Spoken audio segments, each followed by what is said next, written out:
नमस्कार दोस्तों, आपका फिर से एक नए सेशन में स्वागत है। अभी कुछ देर पहले शिफ्ट 1 का पेपर समाप्त हो चुका है। तो उसमें हिंदी के 5 क्वेश्चन अलग से आते हैं और 2 पैराग्राफ 5-5 क्वेश्चंस का आता है।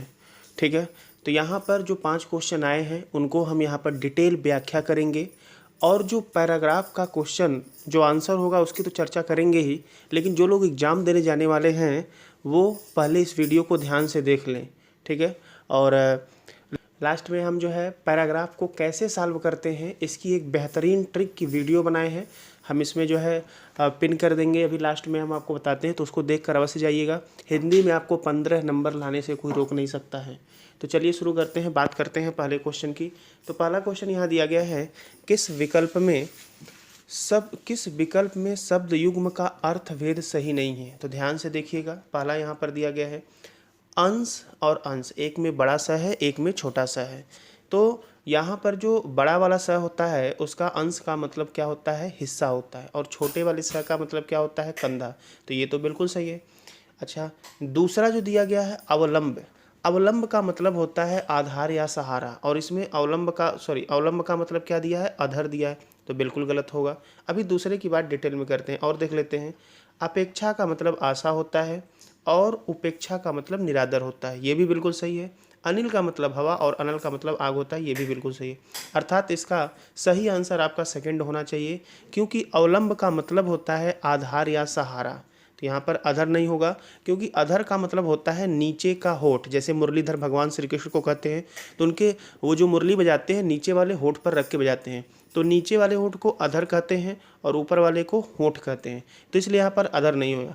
अच्छा, अविलंब का अर्थ विलोकित दिया है। अविलंब का मतलब होता है बिना देर किए हुए, अविलंब। ठीक है, और यहाँ पर जो विलोकित दिया है उसका अर्थ होता है देखा हुआ या निरीक्षण किया हुआ। ठीक है, तो इस तरह से पहले वाले क्वेश्चन का सही आंसर होगा भी।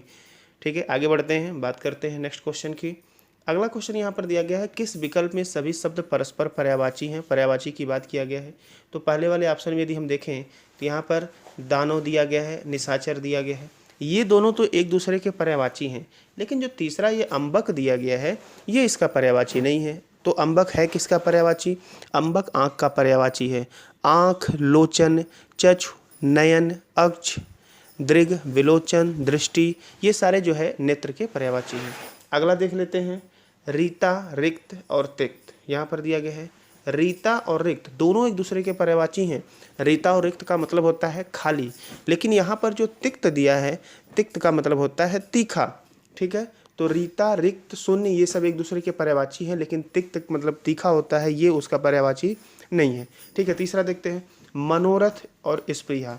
तो यहाँ पर जो मनोरथ और स्पृहा दिया है, मनोरथ, स्पृहा, लालसा, इच्छा, ये सारे एक दूसरे के पर्यायवाची हैं, लेकिन यहाँ पर जो निलय दिया है, निलय इसका पर्यायवाची नहीं है। निलय का मतलब घर होता है, निलय का मतलब रहने की जगह होता है, निलय का मतलब आलय होता है, सदन होता है, ये सारे निलय के पर्यायवाची होते हैं।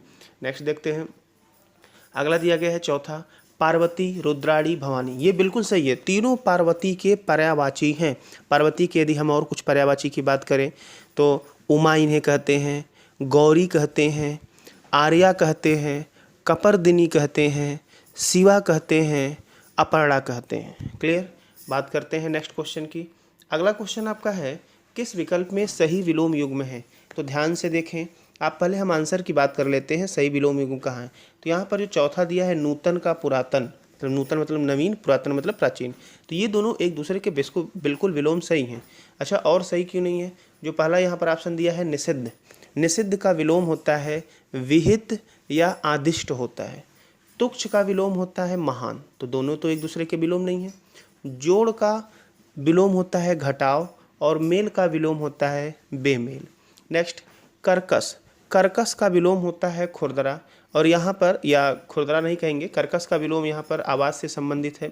कर्कश का विलोम होता है मधुर, और यहाँ पर जो खुरखुरा दिया है, खुरखुरा मतलब या खुरदुरा कह सकते हैं, ऊपर नीचे जो जमीन होता है, जो हिस्सा होता है, तो खुरखुरा का विलोम यहाँ पर हो जाएगा चिकना। नेक्स्ट बात करते हैं अगले क्वेश्चन की। अगला क्वेश्चन है, ख्याली पुलाव पकाना। तो यहाँ पर ये मुहावरे का अर्थ पूछा गया है, तो इसका सही आंसर होगा मतलब असंभव बातों की कल्पना करना। ख्याली पुलाव पका रहे हैं, जो मन कर रहा है सोचे जा रहे हैं, लेकिन करना कुछ भी नहीं है। अच्छा, पहला ऑप्शन यहाँ पर दिया गया, भूला हुआ दुख पुनः याद आना। कोई मान लीजिए दुख आपको भूल गया और पुनः याद आ रहा है, तो इसका मतलब होता है घाव हरा हो जाना, मतलब जो चीज़ें आप भूल गए थे फिर से याद हो गया, आप परेशान हो गए। नेक्स्ट यहाँ पर दिया गया उपद्रव मचाना। तो ये किस मुहावरे का अर्थ है, तो इसको कहते हैं धमा चौकड़ी मचाना। धमा चौकड़ी मचाना मुहावरे का अर्थ हो जाएगा उपद्रव मचाना। नेक्स्ट बात कर लेते हैं गुणात्मक वृद्धि होना। तो ये किसका जो है अर्थ है, तो ये है दिन दूना रात चौगुना वृद्धि होना। तो इसका अर्थ होता है गुणात्मक वृद्धि होना। क्लियर है। बात करते हैं अगले क्वेश्चन की। अगला यहाँ पर है महर्षि शब्द का सही संधि विच्छेद पूछा गया है। तो यहाँ पर सही आंसर महाधन ऋषि होगा, महर्षि। ठीक है, जिसमें अगर आप ध्यान से देखें तो आ और री का संयोग हो रहा है जिससे अर बनता है, और यहाँ पर संधि के गुण संधि के स्वर संधि के स्वर संधि के गुण संधि का प्रयोग किया गया है। ठीक है, तो आप लोग संधि का टॉपिक पढ़ लेंगे, पर्यायवाची पढ़ लेंगे, विलोम पढ़ लेंगे, ठीक है, मुहावरे पढ़ लेंगे, इन सभी चीज़ों को रिवीजन करके जाएंगे। लेकिन कोई ज़रूरी नहीं है कोई ज़रूरी नहीं है कि आपके एग्ज़ाम में यही आपके जो पूछे गए हैं टॉपिक यही पूछे जाएं। जो टॉपिक दिया गया कहीं से पूछा जा सकता है। और एक और हम यहाँ पर देखिए कुछ दिन पहले अभी नवरात्रि के समय में हम एक वीडियो अपलोड किए थे माँ दुर्गा के पर्यायवाची का, और यहाँ पर आप देखिए हूबहू क्वेश्चन छप गया है एग्जाम में। तो इसको कहते हैं मोस्ट एक्सपेक्टेड क्वेश्चन, कि नवरात्रि के बाद पेपर होने वाला था, और अभी हम यहाँ पर वीडियो आपको दिखाएंगे, स्क्रीन पर दिख रहा होगा। तो ये पर्यायवाची हमने बताया था, और जो यहाँ पर पूछा गया है सेम पर्यायवाची हम ऑलरेडी बता चुके हैं। तो इस तरह से होता है, जो करंट में न्यूज घटनाएं रहती हैं उससे रिलेटेड पर्यायवाची पूछ भी लिए जाते हैं।